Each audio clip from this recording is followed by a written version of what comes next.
Fala, rapaziada, tudo bem? Estamos começando mais um episódio do Pode Isso Max e hoje trazendo um conteúdo um pouquinho diferente, mas sempre com muito conteúdo relevante para vocês que estão assistindo o nosso podcast. Hoje nós trazemos um convidado especial, como sempre, né? Mas um convidado que para mim é de grande... Tá em alta conta, é um grande amigo, um grande parceiro da minha vida aqui fora. E hoje nós trouxemos ele para falar um pouquinho sobre, obviamente, sobre o que ele faz, mas principalmente sobre como ele consegue ajudar as pessoas. Então, o Pode Isso Max geralmente está trazendo pessoas que agregam valor na vida das outras pessoas. E o Carlos Amaral, o Dr. Carlos Amaral, veio aqui bater um papo hoje conosco. Já já ele vai se apresentar. Vai falar um pouquinho sobre quem ele é, sobre o que ele faz e principalmente sobre como ele consegue ajudar as pessoas. Então, bem-vindo, Dr. Carlos Amaral. Bom dia, Max. Bem? Bom dia, boa tarde, boa noite, né? A gente não sabe que hora que a galera tá assistindo. Pois é. Mas gostaria que você se apresentasse. Obviamente, o Dr. Carlos Amaral é um amigo meu e eu vou tratar ele como amigo aqui nesse espaço. Obviamente, ele vai falar sobre muitas questões profissionais, mas eu vou me dar o direito de chamar ele somente de Carlos, certo? Pode ser. Vambora? Bora. Então, se apresenta pra galera aí que tá assistindo o Pode Isso Max, fala um pouquinho de você, quem é você, onde eu tô, onde que eu vou, né? De onde eu vim. Bom, me chamo Carlos Amaral. Hoje, formei em Direito em 2014. Peguei minha carteira da ordem em 2015. Mas eu tenho uma história no comércio de São José dos Campos. Eu fiz outra faculdade. Venho de uma família de comerciantes da cidade. Minha mãe dona de casa, meu pai comerciante. Trabalhei 25 anos no açougue. Comércio da família. Uhum. E sempre estudei, sempre gostei de estudar. E depois que eu fiz a primeira faculdade, fiz odontologia. Acabei chegando no último ano, mas não terminei por questões financeiras à época. Foi uma questão bem dura. Foi um baque bem duro na minha vida. Mas depois eu encontrei um amigo que trabalhava na Univap e me propôs uma bolsa. O nome dele é Ailton Teixeira. Uhum. Ele falou que tinha um programa de bolsas na Univap. Na época eu estava bem complicado financeiramente. E ele me incentivou a voltar. E eu agradeço muito a Ailton, porque eu acabei fazendo direito. Ele que me incentivou ainda a fazer direito. E depois a vida me conduziu para esse lado mesmo. Não fiz o direito só por fazer uma faculdade. Acabei que tenho o direito hoje como meu trabalho. É minha fonte de renda. Mas já entrando nesse mérito, sem entrar ainda no âmbito do direito, você acha que ter trabalhado no comércio durante esse longo tempo, depois feito odontologia, inclusive, por mais que não tenha atuado como dentista, e vindo para o direito, isso contribui no dia de hoje? Contribui, porque as experiências de vida que são passadas para você nesses momentos de altos e baixos, num determinado dia você está numa faculdade super concorrida. Eu estudei escola pública a vida inteira. Acho que eu fiz um ano de cursinho, mas a minha base escolar foi escola pública, escola municipal aqui em São José dos Campos, na Áurea Cantinho Rodrigues, ali do lado do shopping, e depois estudei no João Cursino. E fiz, acho que 1 ano e 3 meses de ângulo. E isso tem um impacto muito grande na sua vida. Porque um dia você está no alto. Uhum. No outro você está no baixo. E, às vezes não tem dinheiro para comprar uma camiseta. E isso tem, sim, um impacto fundamental para entender as pessoas. E entender as pessoas hoje é muito mais importante, às vezes, do que você ter o sucesso financeiro. O sucesso financeiro é consequência do seu trabalho. E eu escutei isso outro dia num podcast, no Pode Isso Max, que você fez com o Vinícius. Uhum. E ele falou exatamente isso, que o sucesso dinheiro vem com o sucesso, com o querer fazer a sua profissão de maneira correta. Então, sim, influencia bastante e me ajuda hoje no dia a dia a entender as pessoas e compreender como elas querem ser ajudadas. Porque às vezes a pessoa ela não consegue verbalizar para você o que ela quer. Uhum. E aí você, com essa experiência de vida, consegue trazer para ela uma solução. E aí, trazendo para o universo mais corporativo, que não entende de pessoas, não entende de negócio. Exatamente, exatamente. É isso.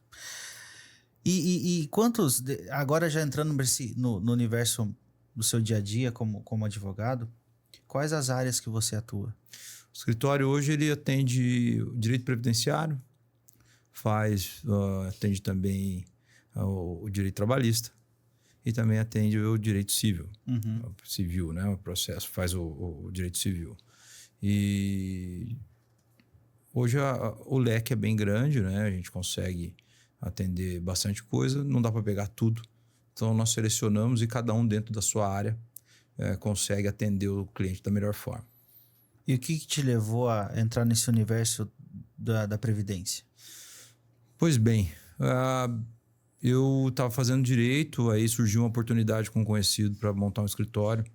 Nós montamos, ele já vinha de uma experiência longa e essa experiência ele trouxe do direito do trabalho e nós começamos a atuar na Previdência como uma saída para a brecha que tinha no direito do trabalho. Então, a pessoa vinha com uma demanda trabalhista, mas tinha ali uma possibilidade de aposentadoria. E hoje, naquela época, né, o pessoal não tinha tanta informação e fazia, às vezes, o pedido da aposentadoria, ou nem fazia, continuava trabalhando sem saber que tinha o direito de receber uma renda vinda do Fundo de Previdência, da Previdência Social, que ele mesmo depositou lá. E aí deixava passar. Ou, às vezes, fazia o pedido de forma equivocada. E isso foi observado por esse sócio à época e trouxe essa demanda para o escritório e nós começamos a atuar nessa área. E desde esse período, chegando até os dias de hoje, mais ou menos quantos processos já passaram pela sua mão aí? Eu acredito que o nosso escritório, à época e até hoje, não tem uma... Bom, foram mais ou menos 2.500 processos, mas o que eu quero dizer para você aqui que às vezes 2.500 processos parece um mar de atendimento, e é. Mas são 2.500 processos selecionados. Nós atuamos e atuo ainda com a seleção de casos. Por quê? Porque são casos mais complexos. São casos que dependem de uma análise mais crítica. Fazemos, sim, os mais simples processos, sempre vai ser processo, né? Uma pessoa que está envolvida ali, esperando o direito, mas nosso foco é desvendar o mistério do direito lá no fundinho, pegar aquilo que mais importa para o cliente no final da linha. Para fazer diferença na vida dele. Exatamente, tem que fazer diferença. Se não fizer diferença, não faz a diferença nem para você. Porque pedir só por pedir, todo mundo vai fazer. Quando eu falo pedir isso por pedir, é ir lá até a agência do INSS e fazer o pedido. Mas fazer o pedido de forma correta e ter isso ter um impacto na vida da pessoa, que é a diferença. E dentro desses 2.500 casos, tem algum que você se lembra rapidamente, assim, que esse me marcou? Poxa, tem. Tem 2 casos que me marcaram muito e são casos que foi muito mais a questão do sucesso ali, da demanda, do que propriamente o dinheiro. E esse é o que a gente volta lá no começo da conversa. Eu sempre fui, como eu disse, eu sempre fui do comércio, então eu estou envolvido com pessoas a minha vida inteira. Só que eu não trato as pessoas pela patente delas, vamos dizer assim, vamos brincar dessa forma. O juiz, o médico, o presidente da República e a pessoa que está fazendo, o auxiliar de limpeza que está fazendo a limpeza lá do escritório, para mim são todos iguais. São pessoas, sim. Cada uma dentro da sua área. Então, eu ia buscar o cliente, eu sempre fui buscar o cliente quando ele não tem condição de ir numa perícia ou ir à audiência, põe dentro do meu carro, converso, pago café, almoço. Porque para mim isso é o convívio, né? Sim. Mas nesse caso específico chegou para mim um caso muito interessante onde um casal de idosos morava num cômodo de 3x3. Onde dentro desse cômodo tinha a cama deles, que não era uma cama de casal, era uma cama de solteiro. Eles eram bem magrinhos. Eles dormiam numa cama de solteiro, com o vaso sanitário exposto e banheiro exposto, assim, o chuveiro e o vaso. Com a cozinha e uma TV de tubo aquela menorzinha, assim, acho que 10 polegadas. Tá. E esse senhor sofreu um AVC na rua. E ele teve que tirar metade da calota craniana. Uhum.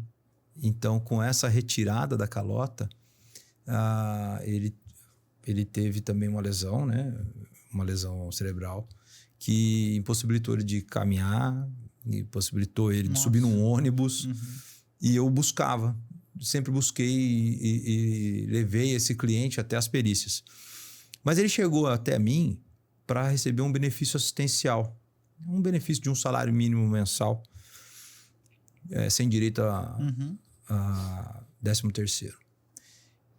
E eu pedi para a esposa dele separar os documentos dele que eu ia analisar, além de fazer uma perícia para esse benefício, que era uma medida emergencial. Eu pedi para ela separar os documentos, que a hora que eu fosse pegar ele de manhã para a perícia, eu levaria. Uhum. Eu cheguei lá, ele estava... a casa dele ficava num declive, então ele tinha que subir umas escadarias. Poucas escadas. Mas com o problema que ele tinha, ele acabou desde as 7... A perícia estava marcada para as 9h30 aqui em São José dos Campos. Uhum. E eu combinei com ele 8h30, porque eu sabia da dificuldade da locomoção. Quando eu cheguei lá, ele estava desde as, acho que 7h30, 7:50, ajoelhado em 4 apoios assim no chão, porque ele caiu, desequilibrou e não conseguia levantar. Caramba. E ele ficou ali. E eu pulei o muro de terno. Tinha uma assistente comigo à época. Eu pulei o muro, peguei a chave com ele, levantei, coloquei ele numa cadeira. Dei água, ele estava tremendo inteiro por causa de espasmo muscular. E com o rosto todo machucado, com o joelho machucado. Até me emociona falar disso. E coloquei ele ali, fui até o INSS com ele, coloquei numa cadeira de roda, fiz a perícia, voltei, fiz um café para ele, porque a esposa dele só voltava à tarde, que ela trabalhava de diarista. E no final das contas, ele recebeu esse LOAS durante um tempo enquanto eu analisava a documentação. Você acredita que depois da análise correta da documentação, eu consegui aposentar esse senhor? E ele passou a receber não um salário mínimo, mas era a soma de 2 salários à época, né, que muda muito essa questão. Mas era próximo, passando um pouquinho de 2 salários mínimos à época, que mudou a vida. Deu um outro colorido na vida dele. E depois, com o passar do tempo, ainda orientei ele junto a um outro colega para ele poder fazer o pedido porque ele tinha que colocar uma placa, mas dependia do SUS. E aí eu encaminhei para um outro colega que entrou com uma outra ação para ele poder fazer a cirurgia. Depois eu perdi contato, não sei, mas à época isso foi muito impactante porque eu tinha acabado de começar. E para mim, aquilo ali foi porque às vezes você se pergunta, o que eu tô fazendo aqui? Aquilo ali para mim foi na hora, o momento que eu falei sim, eu tô no caminho certo. Porque eu sempre gostei disso. Sempre gostei de ajudar. Para mim é importante. Lógico, o dinheiro vem, é bom também. É sempre bom, não vamos ser... Mas esse para mim foi um caso bem marcante. E o outro foi de uma família que apareceu 1 mês e meio depois desse caso. Que o marido também teve um AVC agora na parte... Só que ele teve um derrame na frente aqui que estourou as veias aqui da parte da frente da testa e ele não conseguiu sobreviver, ele veio a falecer. E essa mulher trabalhava à noite num estabelecimento de saúde aqui em São José com 6 filhos. Nossa. 6 filhos. Eles não tinham... O dinheiro dela não dava para manter a casa. E nós fizemos arrecadações, aí levamos até lá cestas, ajudando com cestas. E o INSS negou a pensão por morte para os filhos. E também, de novo, nós conseguimos tocar esse processo até o final. Demorou um pouquinho, mas essa senhora recebe a pensão hoje por morte, que à época era uma outra regra. Então ela recebe a pensão por morte, vai receber até o final da vida. E conseguiu ainda ajudar os menores. Eram 6 filhos, numa casa complicada.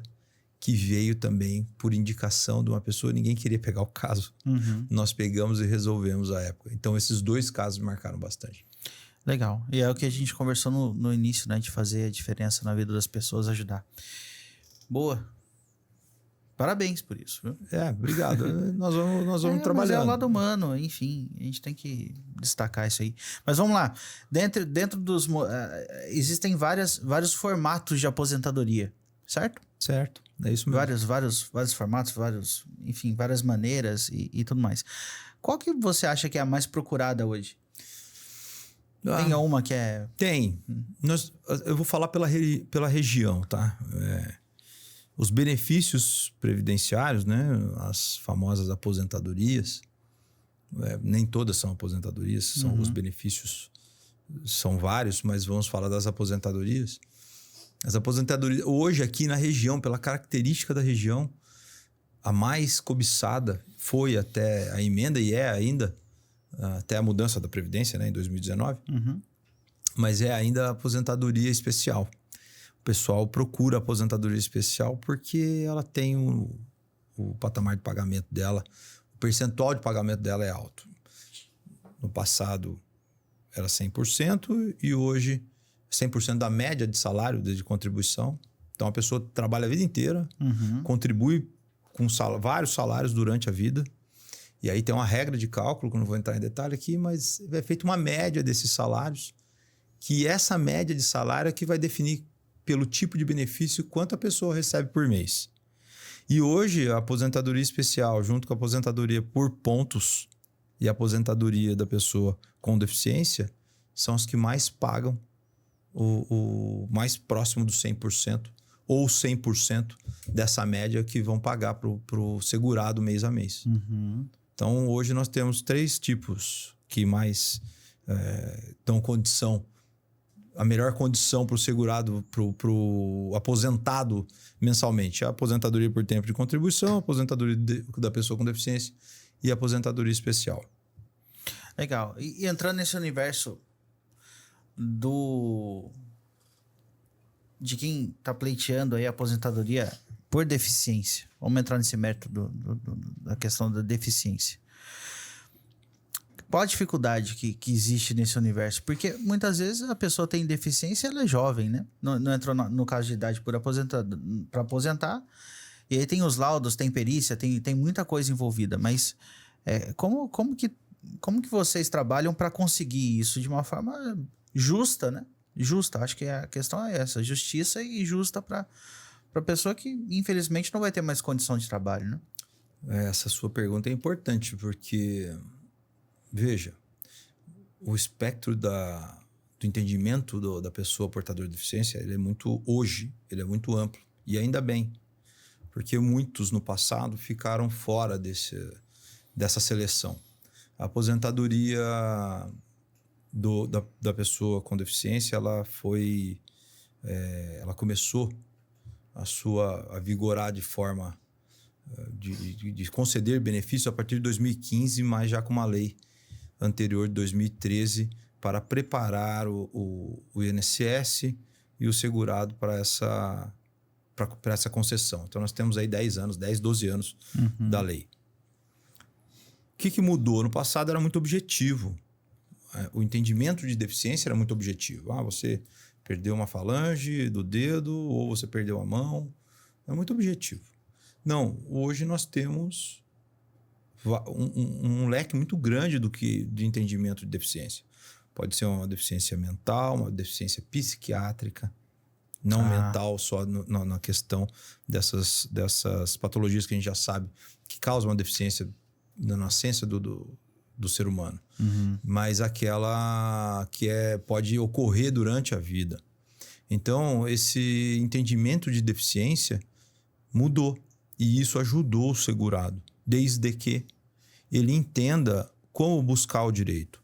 O que você mais encontra dificuldade hoje são os laudos, que geralmente, lógico, né, não estou fazendo nenhum tipo de crítica aqui, porque às vezes o direito não se mistura com a medicina em alguns momentos. Aliás, o direito e a medicina se misturam em alguns momentos.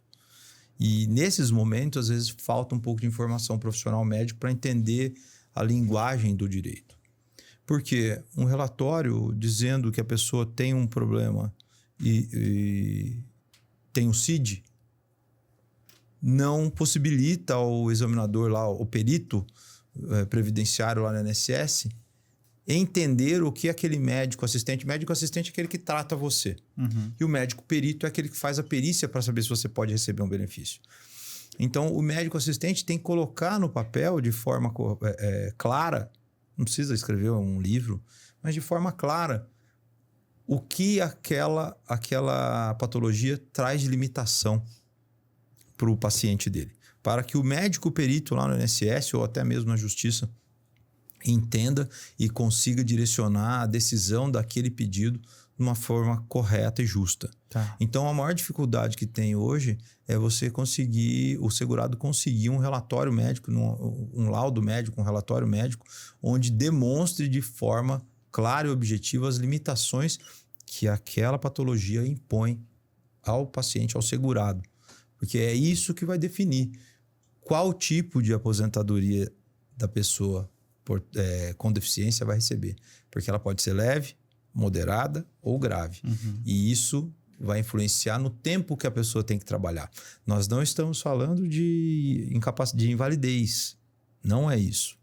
É porque a pessoa com deficiência, ela tem o direito de se aposentar mais cedo. Tá. Mas tem os requisitos. E os requisitos partem do laudo médico, do relatório médico claro e objetivo, que possa ajudar a esclarecer, não ajudar o paciente, mas esclarecer o médico perito que vai examinar qual vai ser o direcionamento daquela decisão.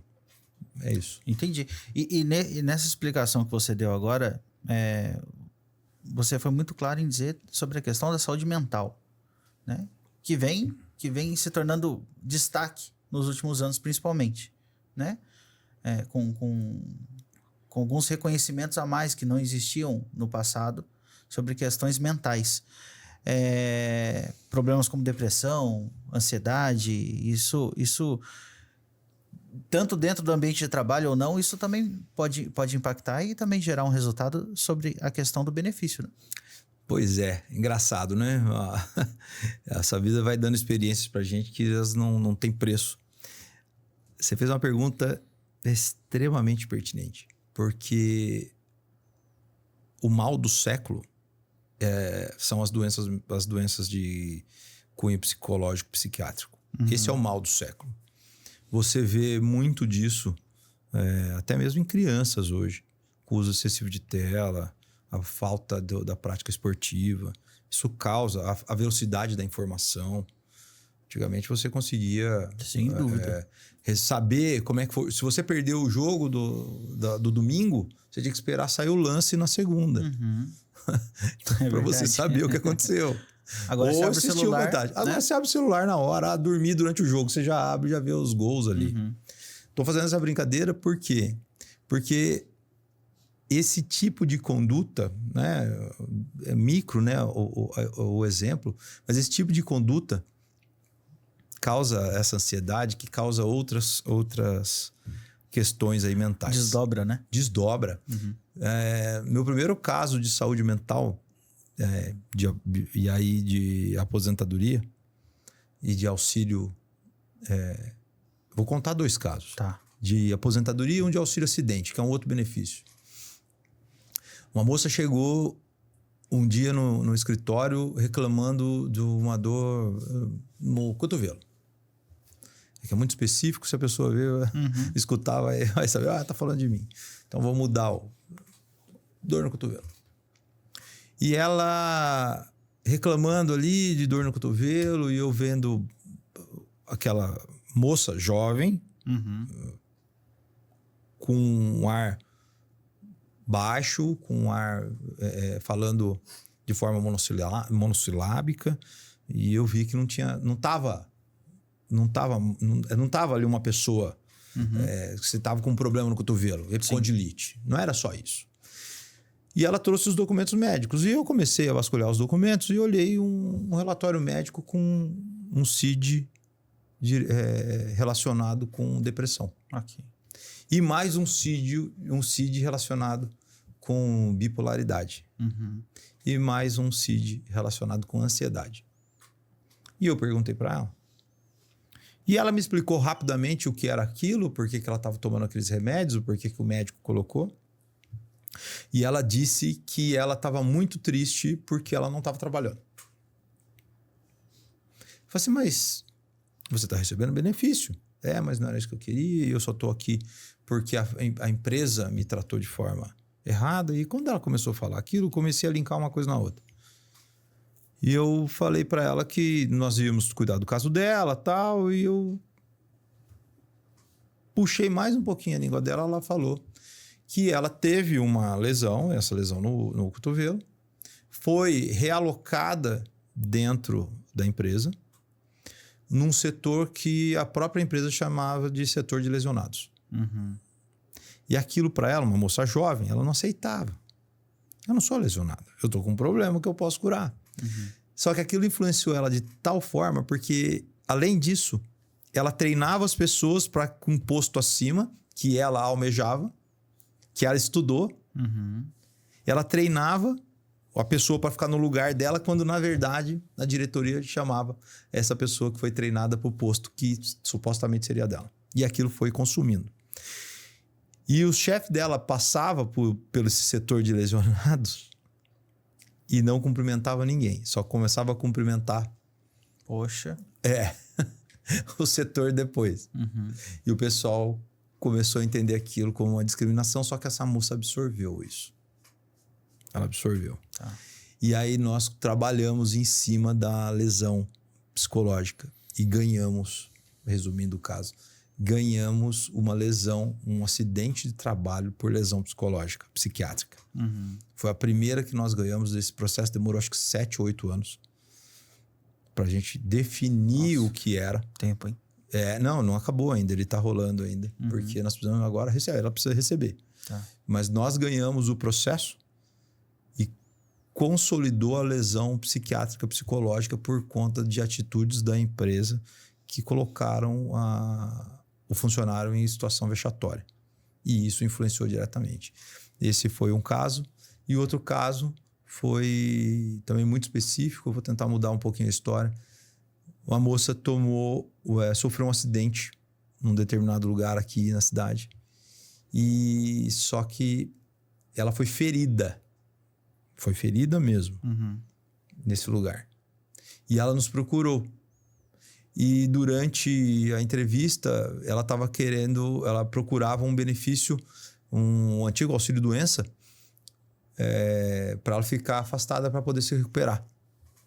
Quando eu percebi que ela tinha também um CID relacionado à ansiedade e depressão, e perguntei para ela o que aconteceu de fato. Ela me contou o que aconteceu de fato no lugar, na empresa. Uhum. E nós descobrimos que esse CID estava relacionado com esse ambiente de trabalho, porque toda vez que eu falava do acidente para ela, para eu tentar fazer as defesas, manifestações ao laudo, ela começava a chorar. E aí nós entramos com a reclamação trabalhista e depois entrei com um benefício previdenciário pela lesão psiquiátrica, psicológica. Ganhamos a lesão. O médico psiquiatra que atendeu ela garantiu essa nossa tese de que a lesão que ela tinha, aquele choro compulsivo dela, quando se falava do ambiente de trabalho dela, era totalmente relacionado com o acidente que ela sofreu. Então, esse é outro caso que também aconteceu. Só que nesse caso, essa moça recebeu um auxílio acidente, que é um benefício que representa 50% dessa média salarial que eu falei, representa 50% dessa média. E essa pessoa recebe esse auxílio até o final do contrato de trabalho, da vida laboral dela, da vida profissional. A hora que ela se aposentar, esse benefício é cessado. Se ela não se aposentar, ela recebe até o final da vida dela. Entendi. Essa outra moça, não. Ela foi aposentada por invalidez. E aí, a aposentadoria por invalidez tem uma outra regra, mas ela recebe, na época, o cálculo do benefício era de 100% dessa média.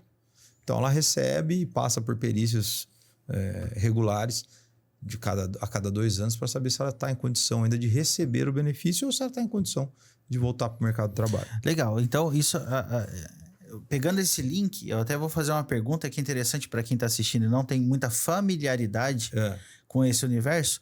Qual a diferença, de uma forma muito simples, qual a diferença entre auxílio-doença, auxílio acidente, aposentadoria e aposentadoria por invalidez? Qual a diferença entre diferença eles? é auxílio doença, né? Hoje é benefício por incapacidade temporária. Auxílio doença. Você tem um problema, quebrou o braço, 45 dias afastado. Você vai ficar 45 dias coberto pela Previdência Social. Ok. Tá? E volta ao mercado de trabalho. Aposentadoria por invalidez. Você não pode trabalhar. Você não pode exercer nenhuma atividade que te sustente. Tá. Então, você vai receber esse benefício da Previdência de forma... a cada 2 anos, pode ser 1 ano, você pode ficar aposentado 1 ano e depois volta numa perícia, pode ficar 2 anos e volta numa perícia, o INSS pode convocar por uma perícia. Para saber se você continua aposentado ou se volta para o mercado de trabalho. E o auxílio acidente é um benefício que a gente chama que é um benefício de caráter indenizatório. Você tem uma lesão que reduz a sua capacidade de trabalho, mas você não está inválido. Okay. E nem está incapacitado temporariamente. É um benefício que é uma indenização. Você continua a trabalhar, recebe seu salário e recebe esse benefício mensalmente junto com o seu salário. Para o resto da sua vida laboral ou o resto da sua vida se você não se aposentar. Então, aposentadoria por invalidez, se a gente entrar no mérito, voltando, só fazendo o link com a parte mental, a gente consegue fazer a aposentadoria por invalidez, como se eu fosse advogado, né? Você consegue fazer a aposentadoria por invalidez de uma criança, por exemplo, que talvez tenha um diagnóstico de alguma saúde mental desde a sua infância? Não. A Previdência, ela é... Vou tentar explicar de uma forma simples. Isso. A Previdência, você tem que pagar para receber. Ok. Tá? Você pode começar a contribuir para a Previdência aos 16 anos. Tá? Então, você contribui. Tem formas de contribuição. Facultativo, contribuinte individual, empregado, e aí vai. Não, uma criança não recebe aposentadoria. Uma criança pode receber o LOAS, desde que cumpra os requisitos da legislação. Tá. Ok? Mas essa criança pode se aposentar. Como? Desde que você contribua. Você pode contribuir. Todos podemos. Todos devemos contribuir para a Previdência. Então, se a família for bem orientada, não cumpriu os requisitos do LOAS, porque a renda familiar é uma renda boa. Mas, vamos falar de vida aqui, eu não sou eterno. Se minha filha, por exemplo, precisasse de um atendimento especial, o que eu faria? Eu começaria a contribuir. Para que no futuro ela tenha a condição de se aposentar e receber a pensão. Sim. Certo? Então, não, uma criança não recebe aposentadoria. Uma criança pode receber LOAS. Na verdade, LOAS quer dizer Lei Orgânica da Assistência Social, onde o benefício de prestação continuada, o BPC, é previsto dentro da Lei Orgânica da Assistência Social. Então, BPC é que o LOAS é mais conhecido. E o LOAS ele tem requisitos. E esses requisitos muitas vezes não são bem orientados. A pessoa não consegue orientação da forma correta. Então, às vezes, recebe o benefício de forma equivocada e tem que responder para a Previdência depois. Tem que responder. Entendi. Isso é crime. Então, tem que ser bem orientado. Tem que ser um profissional que saiba mexer, lidar com essa legislação para que não ocorra nenhum tipo de lesão ao erário. Muito legal. Entendi. E aí, entrando nesse universo, continuando um pouquinho nesse universo, tem algum caso que você conseguiu reverter uma situação? Como que você fez isso? Tem alguma questão de que o cliente pensava que era de fato teria direito a alguma coisa e não tinha? Tem outros 2 casos também que, como eu disse, né? O primeiro caso, um apareceu um mês depois do outro, um mês e meio depois. E eu tenho 3 casos que apareceram em sequência para mim com o mesmo problema e eles não se conhecem. Tá. É interessante isso. É o seguinte, a análise de um benefício depende da análise da documentação toda do segurado. Carteira de trabalho, Cadastro Nacional de Informações Sociais, o famoso CNIS, extrato do Fundo de Garantia, do FGTS, né? O Fundo de Garantia por Tempo de Serviço. E essa análise, um profissional bem treinado, um olhar crítico, consegue definir e dar um parecer para o cliente se ele pode receber um LOAS, dependendo da situação até é viável, se ele tem direito a uma aposentadoria que deveria ter pedido a tempo e não pediu, e se ele tem o direito de pedir aposentadoria agora com as informações que estão lá.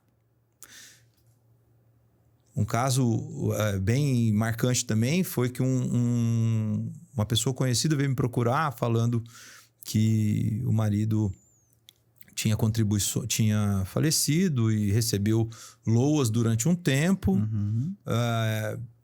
que eles tinham trabalhado até 1997, contribuído até 1997. Depois disso, ele teve um problema seríssimo que impossibilitou ele de trabalhar de verdade. Só que ele foi pedir esse benefício 15 anos depois. 13 anos depois. Teoricamente, para o INSS, a leitura é: essa pessoa tem condição de receber esse benefício agora? Numa análise de um tempo de 2 anos? Do pedido 2 anos para trás? Não tem, porque ele não tem contribuição. Mas quando começou a doença? O INSS não levou em consideração essa informação. Então, durante anos, eles receberam um benefício de um salário mínimo. E quando nos procuraram, até a análise discutindo com outros colegas, eles acharam que não tinha solução. E eu faço aqui menção a um grande colega, um grande jurista, o Carlos Gouveia, que na época ele me orientou. Ele me explicou uma situação de análise de qualidade de segurado, que é quando você contribui e tem direito a algum benefício. Ele fez essa menção numa aula que ele deu na pós-graduação. E eu falei, nossa, cabe no caso tal. E eu fui analisar de novo, corremos atrás dos documentos. Eu acho que eu fiquei 1 ano correndo atrás da documentação médica. E puxando da cabeça da viúva, porque ele tinha falecido, o segurado tinha falecido. Quando começou, qual foi o primeiro hospital que vocês foram, qual foi o primeiro médico. Ela falou assim, nós tivemos um atendimento aqui na Vila Industrial, depois mandaram a gente lá pro Hospital das Clínicas em São Paulo. Foi, então vai lá buscar os documentos. Chegaram lá, o Hospital das Clínicas entregou um envelope com 2 documentos. O primeiro documento era o protocolo de pedido e o segundo documento era o primeiro atendimento dele lá, descrevendo o que ele tinha com data e assinatura do médico. E não tinha mais o prontuário dele. Foi a única coisa que acharam. Esse documento deu direito a ela receber o benefício triplicado do que ele recebia à época, com direito ao recebimento das parcelas em atraso. A única coisa que eu não consegui foi retroagir um pouco mais o recebimento do benefício para ela. Tinha uma tese, não colou, não foi aceita, mas tinha uma tese boa, não deu certo, mas ela recebeu os atrasados. E o mais importante foi que ela falou para mim, eu não sabia como, mas eu sabia que ele tinha direito. E eles negaram o direito e você conseguiu reverter a situação. Essa foi um caso. E outros 2 casos vieram iguaizinhos. Pessoas que pediram benefício muito à frente. O INSS analisou os últimos 2 anos da qualidade de segurado dele só. E esqueceu o que tinha para trás. Esqueceu o que tinha lá na década de 90. E foi exatamente isso que nós conseguimos para esses clientes. Muito legal. E a vida da pessoa muda, né? Muda porque o dinheiro, E o sentimento de gratidão, né? Então, dá uma nova visão. Eu costumo falar que quando um benefício chega, um benefício previdenciário de direito mesmo, não é aquele que não é inventar alguma coisa, mas é aquele direito, o céu da pessoa fica mais azul. Eu costumo fazer essa brincadeira, só o céu está mais azul. Uhum. Porque realmente ela consegue enxergar à frente um sentido. Às vezes um remédio, às vezes uma cadeira de roda. Sim. A pessoa tinha que comprar e fica pegando em instituições. Lógico, as instituições têm que ajudar mesmo, mas às vezes a cadeira não vem em condições para aquele tipo de pessoa. E um dinheirinho desse, ela consegue parcelar uma cadeira, ou até com os atrasados que veio, que chegou, ou às vezes adaptar uma cama. Uhum. Isso aí muda totalmente a vida da pessoa. E mudando um pouquinho, não saindo obviamente do universo, mas mudando um pouquinho do tema, e a parte de contribuinte individual, aquele cara autônomo que não é CLT, ele não faz as contribuições ali através de uma empresa, né? Não é funcionário. E aí? Como que ele deve fazer essas contribuições na prática, né? Orientar esse cara. Max, também outra pergunta pertinente. O contribuinte individual tem uma análise simples, mas ao mesmo tempo complexa. Porque o contribuinte individual, existe a questão do contribuinte individual. A pessoa que tem uma empresa, ele é considerado um contribuinte individual, porque a alíquota de recolhimento dele é outra. E tem o autônomo, né? Aquele que vende...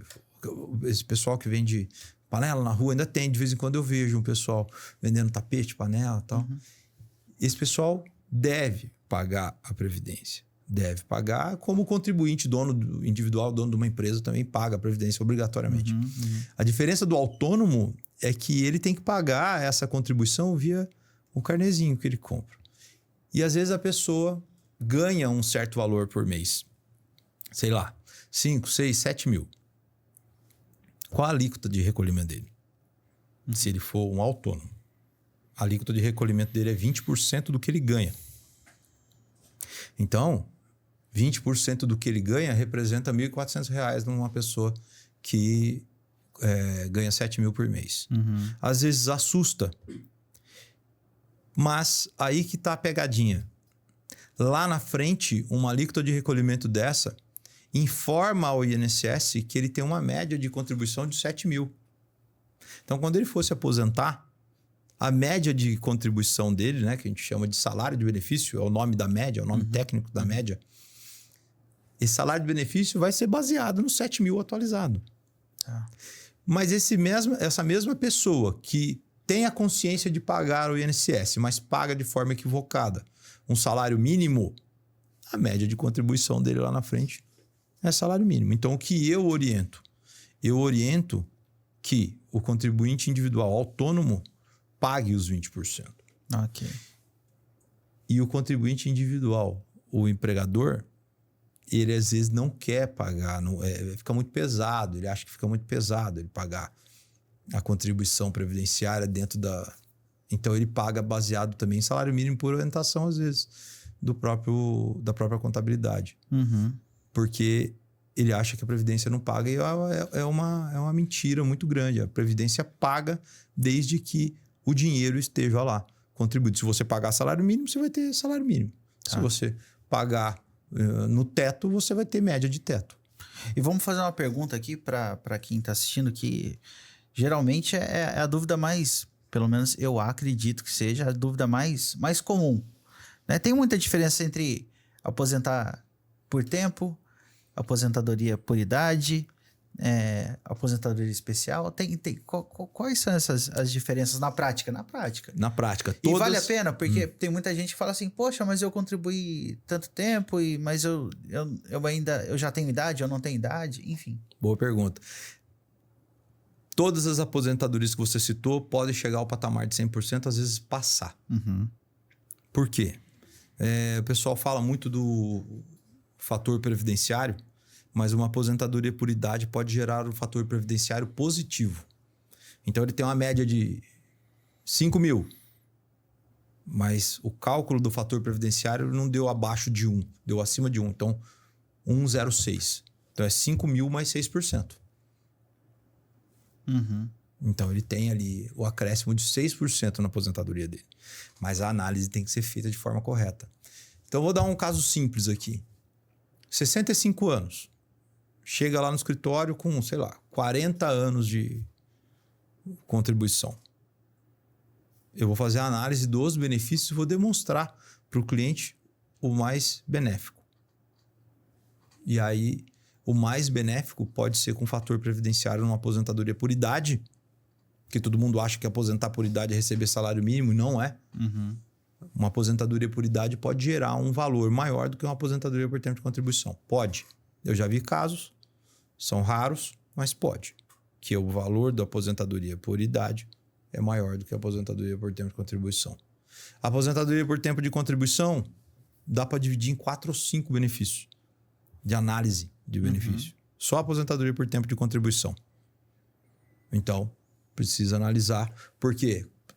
Aposentadoria por tempo de contribuição. Tempo de contribuição tem que levar em conta, lógico. 35 anos o homem, básico. 35 anos o homem, 30 a mulher. E aí analisar a idade para ver cálculo de fator. Pode ser positivo ou negativo. E a aposentadoria especial, que é trabalhar 25 anos exposto a agente nocivo à saúde ou à integridade física. E isso aí é outra pegadinha também. Não é só ser insalubre. Tá. Insalubridade. E o que é, na boa. visão insalubre é o perigo, enfim? Vamos fazer assim. Insalubridade é aquilo que faz mal para a sua saúde. E periculosidade é aquilo que pode fazer mal à sua parte física. Tá? Vamos assim que fica mais fácil. Então, a lei diz que tem direito à aposentadoria especial todo aquele que trabalhar em condições que expõem a saúde e a integridade física dele a risco. Pode ser barulho, né? Pode ser um ruído, pode ser calor, pode ser, enfim. Pode ser eletricidade. Pode ser vibração. Químico. Exposição a, sei lá, benzeno. Pode ser, tem várias formas de analisar, várias formas. E o que dá essa análise é um documento chamado PPP. Esse documento, o antigo SB 40, DSS 8030, são os formulários do INSS. PPP é aquela papelada que fica guardado um tempão nas empresas lá e quando a galera né, tem que acionar o RH lá para o departamento pessoal. É isso aí. É o que dá ele faz um resumo do funcionário dentro daquela empresa. Que ele ficou exposto, no que ele trabalhava, setor e qual era a função dele. Em resumo, é isso. Ele tá lá. O pessoal às vezes não dá valor nesse documento, viu? Não dá, né? Não. Principalmente o pessoal que trabalha em parada de fábrica. Às vezes tem 30 contratos, sai de um, entra outra e acaba esquecendo de pedir esse documento na saída de uma empresa para outra. E esse documento é importante, porque não é... Você tem uma empresa de manutenção industrial, tá? Então você trabalhou hoje na empresa X, na empresa Y e na empresa W. A análise do documento tem que ser feita por empresa que você trabalhou. Não na empresa que você é contratado. Porque às vezes a empresa que você é contratado só tem um galpão onde guarda as máquinas. Então a análise tem que ser feita onde você efetivamente trabalhou. E isso gera uma discussão tão grande que às vezes só resolve com uma perícia judicial. O INSS também deve fazer a perícia. Ele pode fazer uma vistoria, mas ele não faz, ele não tem mão de obra para fazer isso. Às vezes você faz o pedido, não é negado. Aí tem que contratar. Aí você tem que contratar, você tem que ir para a justiça para discutir. Então, esse pessoal que trabalha nesse tipo de ramo de trabalho, né, na manutenção industrial, ele tem que pedir o PPP de cada vez que ele sai de uma parada. Eu tenho 30 contratos, 30 PPPs. Por quê? Tem que ser feito dentro do ambiente que ele trabalhou. Tem um caso agora que nós vamos fazer numa empresa aqui, numa situação dessa. A pessoa tem 25 contratos. E aí ele me contou nas empresas que ele trabalhou. E aí nós pegamos uma paradigma, que dá para fazer por similaridade, porque senão ele tem que rodar 25 lugares. E aí ele faz a análise no 1. E se ele entender que as informações do segurado são suficientes para levar aquela perícia à condição de similaridade para as outras empresas, ele vai mandar para o juiz, falando que aquilo serve para representar os outros ambientes de trabalho que ele trabalhou. Muito bom. Tá vendo, pessoal, como vale a pena... Acho que isso é para tudo na vida. Seja advogado, seja médico. Tudo. Seja qualquer área de atuação, a gente tem que buscar pessoas que têm competência para tocar aquilo, né? E experiência ajuda muito, né? Para a gente conseguir alcançar os nossos objetivos. Dr. Carlos, quer deixar um recado final para quem está assistindo a gente? Quero. Fica à vontade, fala com o espectador direto no, como diz os antigos em Minas, direto no zóio deles, né? O meu recado é para o pessoal que acha que a Previdência não paga, a Previdência não está falindo. A Previdência não está falindo. A Previdência ela tem condições de pagar o seu benefício. E o mais importante disso tudo é que você entenda que guardar os seus documentos para que possa ser analisado por um profissional habilitado na área. Não é... Hoje o direito ele dá essa possibilidade. Eu oriento que guardem os documentos, procurem um profissional para que você possa ser orientado de forma correta e não sair no prejuízo, para que a nossa vida mais adulta, Sim. passada aos 65, seja mais tranquila. Que esse dinheiro que você contribuiu a vida inteira possa realmente ser revertido para o seu lazer, para a sua saúde, para a sua moradia. Muito bom. É isso que eu falo, pessoal. Obrigado por ter vindo. Os contatos do Dr. Carlos a gente vai deixar depois aqui no GC, na parte de baixo, na descrição dos conteúdos em rede social também. E é isso. Muito obrigado por ter vindo. Que Deus abençoe sua vida, a vida da sua família. Obrigado. O seu lado profissional, principalmente, porque fazer a diferença na vida da galera é recompensador. Né? Realmente é. Isso, sem dúvida nenhuma, fazer o bem utilizando o direito, né? Dar uma garantia para a pessoa que garantir o direito dela. Né? Garantir o direito dentro do direito. Isso. O mais importante é isso que reflete positivamente na nossa profissão. Obrigado. Obrigado. É isso. Encerramos aqui mais um episódio do Pode Isso, Max. Em breve, mais alguns outros episódios. E é isso. Continue assistindo. Assina e se inscreve no canal. Siga as nossas redes sociais. E vamos em frente.